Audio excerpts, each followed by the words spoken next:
por Hoy Ourense.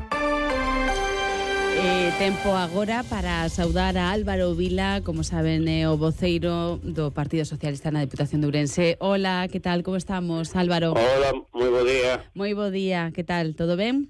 Todo ben, todo ben. Bueno, xa preparados para o pleno de mañá, non? Sí, estamos preparados. Bueno, aí está. Sempre estamos preparados, nesta política sempre estamos preparados. Hai que estar preparados.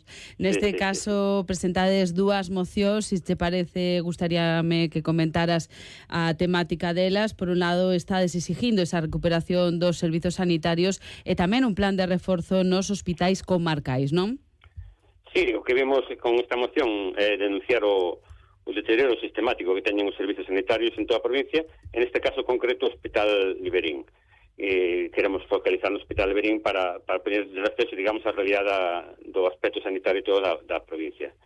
Entendemos, o Hospital Liberín tiña uns servicios hasta fai ben pouco, como era o ADO, como era tamén a unidade de dolor, tamén tiña cardiólogo, e todos estes xa non están. Entón, o que reclamamos é que se retomen estes servicios que tan necesarios son para o hospital, para a comarca, en definitiva para a sanidade da provincia de Ourense. Realmente tamén estamos a Xunta de Galicia a que elabore definitivamente un plan específico de reforzo dos hospitais comarcais galegos que nos garantan esa cobertura estable de especialidades esenciais e necesarias para todos e para avanzar, por suposto, cara a unha igualdade sanitaria real entre rural, neste caso, e as áreas urbanas. Non podemos ter unha sanidade de primeira e unha sanidade de segunda. Noutro aspecto, estades a denunciar tamén, falades de exclusión total de Ourense no que se refire a proxectos industriais estratégicos da Xunta de Galicia. Contanos.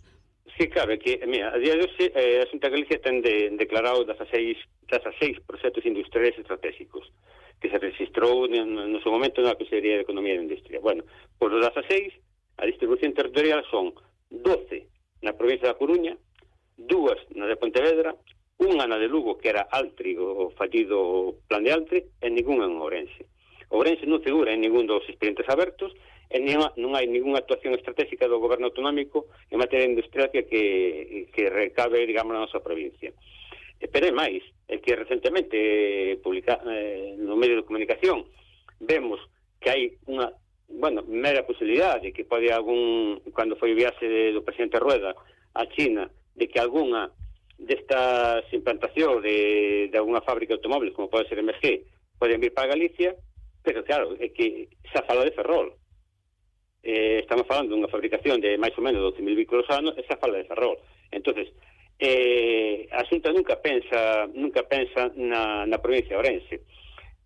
Novamente somos un territorio que non figura nos planes industriales do Executivo Económico, a pesares de ser a provincia galega con maiores desequilibrios demográficos, ademais é a que máis precisa deste tipo de investimento que a Xunta está a canalizar sempre para outros territorios. Tamén, lógicamente, reclamamos ao goberno esta Diputación, que recordemos que tamén é do Partido Popular, que hasta ahora non ten dado ninguna conta de que sepamos nós de ninguna xestión que realizara durante a Xunta de Galicia para reclamar esta inclusión de Ourense na política de proxectos industriales estratégicos. Nin ningún instrumento equivalente de captación de investimento. E queremos que a Diputación de Ourense ten a obriga de exercer o seu papel, o seu rol, e exigir do goberno autonómico que Ourense non siga pagando o precio dun modelo de desenvolvemento industrial que a excluye sistemáticamente, que sempre Ourense non figura en ningún das intencións da Xunta de Galicia de mover ningún proxecto estratégico para a provincia de Ourense. Pois Álvaro Vila, como sempre, moitísimas gracias por atendernos e que vaya todo moi ben. Bo día. A vos, bo día, un saludo. Falamos, un saludo.